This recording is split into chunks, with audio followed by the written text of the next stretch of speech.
नमस्कार काका में आपका स्वागत है। जैसा कि हम जान रहे हैं, पूरी दुनिया एनर्जी क्राइसिस से जूझ रही है। साथ ही कल डब्ल्यूएचओ का एक बयान आया जिसने और ज़्यादा चिंता जता दी है कि फ्लाइट सुचारू रूप से नहीं चलने से, साथ ही ट्रेड मार्ग जो होते हैं, वाटर हो एयर हो, उसकी वजह से सप्लाई चेन अब बंद हो गई है। अब तक इतनी बड़ी सप्लाई चेन कभी बंद नहीं हुई थी। इससे फूड क्राइसिस के आ सकते हैं इम्पैक्ट, मेडिसिन के ट्रांसफ़र पे इम्पैक्ट आ सकते हैं, हेल्थ केयर सिस्टम पे इम्पैक्ट आ सकते हैं। एनर्जी क्राइसिस पहले से ही चल रही है, आपको पता है। कई देशों में कई गुना दाम बढ़ चुके हैं। भारत में भी कई जगह पे पेट्रोल पंप से लेके गैस एजेंसी तक लाइन लगी हुई है। लेकिन सबसे बड़ी इम्पोर्टेंट बात है जिसने विश्व में एक और बड़ी चिंता जारी कर दी है कि ईरान ने कल हॉर्मुज स्ट्रेट, जैसे ट्रंप की बातों में आके किसी ने ज़बरदस्ती हॉर्मुज से पार करने की कोशिश की, एक ऑयल टैंकर ने, ईरान ने उस पर बम गिराया और पूरी जहाज नष्ट हो गई। यानी ईरान का संदेश साफ था कि आप किसी की बातों में आके हॉर्मुज पास करने की कोशिश मत करिए। हॉर्मुज पे फुली और टोटली मेरा ही कंट्रोल है। जब हम चाहेंगे, जिस देश को चाहेंगे, उसी देश की जहाज़ें यहाँ से पार होंगी। जैसे ट्रंप ने कहा था ना कि ईरान ने हमें बहुत अच्छा तोहफा दिया है, जिसमें 10 जहाज़ें हमें उसने दिया है। तो ट्रंप की बातों में दुनिया आके अगर गलती करेगी तो फिर उसका खामियाजा भुगतेगी। साथ ही ईरान जो मिसाइलें भेज रहा है, उन मिसाइलों पे थैंक यू इंडिया लिख के और फिर खाड़ी के देशों में या इजराइल में वो मार रहा है।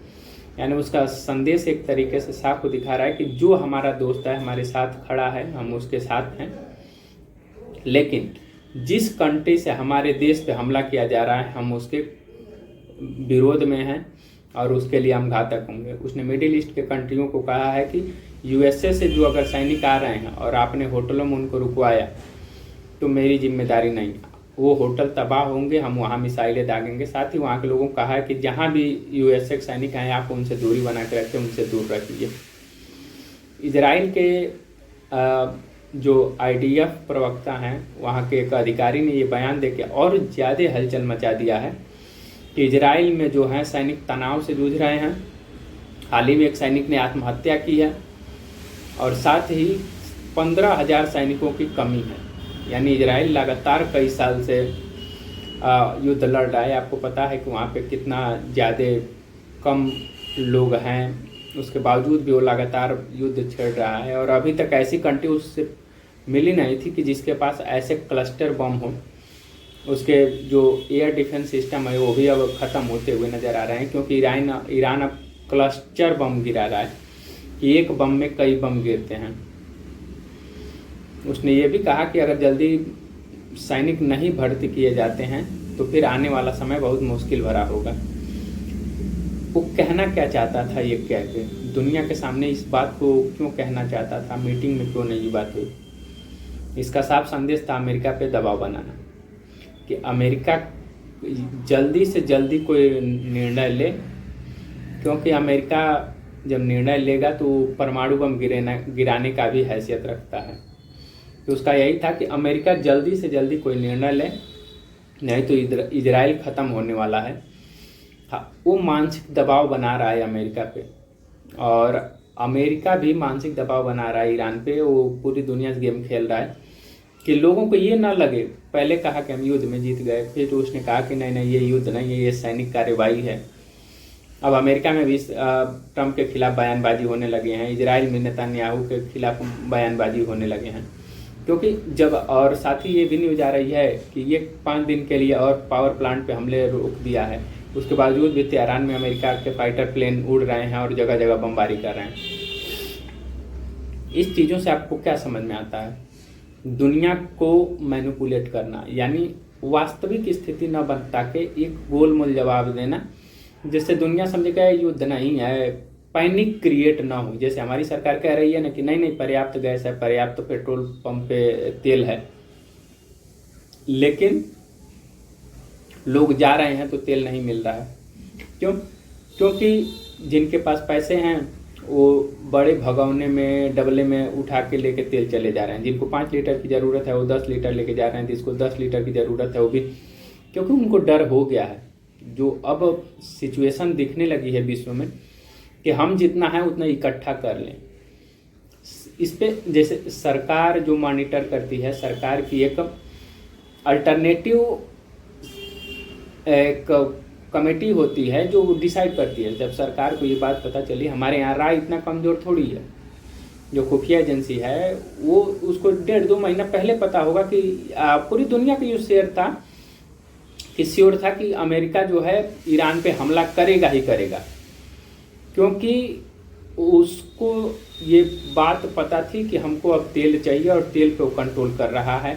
और खामनेई एक रास्ता थे कि जिनके तहत वो रिजाइम चेंज करना चाहता था, रेजिम चेंज करके वो तेल पे कंट्रोल और न्यूक्लियर ठिकाने के बहाने थे। लेकिन वो आंकने में गड़बड़ हो गया। लोगों को लगा कि अरे मादुरो को उठा लिया, फिर इनको मार देगा, बात खत्म। यहाँ लोगों को पता था हमला करेगा, लेकिन लोगों ने ईरान को कम आंक लिया। केवल अमेरिका और इजराइल ने कम नहीं आंका, हमारी आपकी कंट्री ने भी कम आंका है, भारत ने भी कम आंका। अगर भारत थोड़ा भी अलर्ट रहा होता तो अपना तेल भंडार बढ़ा लिया होता। जो हमारी 24 जहाज़ें वहाँ पहले फंसी थी, अभी भी बहुत ज़्यादा फंसी हैं, तो वो आ गई होती, हम अल्टरनेटिव उसका ढूंढ लिए होते। हम जगह जगह पेट्रोल पंप और गैस एजेंसी पे हम पुलिस लगा दिए होते या फोर्स लगा के तब वितरण किए होते और इतना पैनिक क्रिएट नहीं हुआ होता। लेकिन सरकार को कोई था नहीं कि भाई क्या होगा, अमेरिका दादा है, सब कुछ कर लेगा। लेकिन अब ईरान की सभ्यता पे जब बात आ गई, उसके नेता को मार दिया गया और साथ ही उसमें पैनिक क्रिएट वहाँ पे हो गया कि लड़कियों के जो स्कूल पे बम गिरा, टॉमहॉक मिसाइल, उससे जो लोग विद्रोह में थे खामनेई के, वो भी समर्थन में आ गए। अब अमेरिका पूरी तरह फंस गया है। उसके पास ये है कि अगर हम छोड़ दिए तो जीवन भर वो वियतनाम वाला जो युद्ध उसके जेहन में रहता है कि कहीं भी होता है तो कुरेदता है कि वियतनाम में क्या हुआ, तो धक से लगता है उसको। इसी तरह ऐसा ना हो कि ईरान से, और अगर थोड़ा भी लूज हुए तो मिडिल ईस्ट का जो पावर है वो ईरान छीन लेगा पूरा। तो अब लड़ाई आ गई है। और अगर थोड़ा नरम भी हुए तो न्यूक्लियर पावर श्योर है ईरान बनाएगा। और अब तक तो थोड़ा दुनिया को दिखाने के लिए धीमे से कर रहा था, क्योंकि खामनेई को माना जाता था कि वो कहते थे कि इसको नहीं बनाना है, लेकिन बना सब कोई रहा था, दुनिया के सामने कहते थे। लेकिन जो नया उनका बेटा आया है वो ये सब चीज़ें नहीं मानता। वो मानता है कि हमें अपने ताकत के लिए जो चाहिए वो बनाना चाहिए, तो और तेज़ी से स्पीड से बन सकता है, क्योंकि लोगों की सुरक्षा करनी है। अब आगे देखिए क्या होता है, क्योंकि इजराइल ने तो माइंड गेम खेल दिया है। इजराइल कभी नहीं चाह रहा कि युद्ध रुके। साथ ही एक प्रसिद्ध अखबार ने ये छापा है कि मिडिल ईस्ट के भी कोई देश नहीं चाह रहे हैं कि अब ईरान उठे। ईरान पे कड़ी से कड़ी कार्रवाई होनी चाहिए और ट्रंप 10,000 सैनिक ग्राउंड लेवल पे उतारने वाले हैं। तो ये अगर ग्राउंड लेवल पे जिस दिन वो सैनिक उतरे तब तो मान के चलिए युद्ध लंबा जाएगा और पूरी दुनिया को फूड क्राइसिस से जूझना पड़ेगा, मेडिकल केयर से ढूंढना पड़ेगा, एनर्जी क्राइसिस से जूझना पड़ेगा। 4 साल पहले मैंने एक रिसर्च पेपर पढ़ा था जिसमें चाइना के लोग उस समय फूड क्राइसिस को प्रेडिक्ट किए थे और उसको, और सस्टेनेबल एनर्जी को, वो 40% सस्टेनेबल एनर्जी वो अपने ही देश में उत्पादन करते हैं। और उन्होंने उस समय जो पोर्क मीट है या सुअरों का प्रोडक्शन बढ़ाने लगे थे, 500 केजी के सुअरों को बनाने लगे थे। तो ये उन पहले ही प्रेडिक्ट कर चुके थे। हमारे देश में ऐसा चीज़ें नहीं हो पाई थी। और साथ ही खाद का अगर दिक्कत हो गया, क्योंकि गैस बंद हो गया तो खाद कैसे प्रोडक्शन होगा। हमारा पूरा देश ही कृषि पे आधारित है। फिर देखिए क्या होता है। खैर मनाइए, कुछ अच्छा हो, सीज फायर हो जाए, जैसे भी हो, लेकिन ये होता हुआ नहीं दिख रहा है, क्योंकि ईरान अड़ गया है और अमेरिका के नाक में दम किया हुआ है और अमेरिका अपना कभी भी पावर छोड़ेगा नहीं। तो आगे देखते हैं क्या होता है। यहाँ तक आए हैं तो आप लाइक करिए, सब्सक्राइब करिए, शेयर करिए।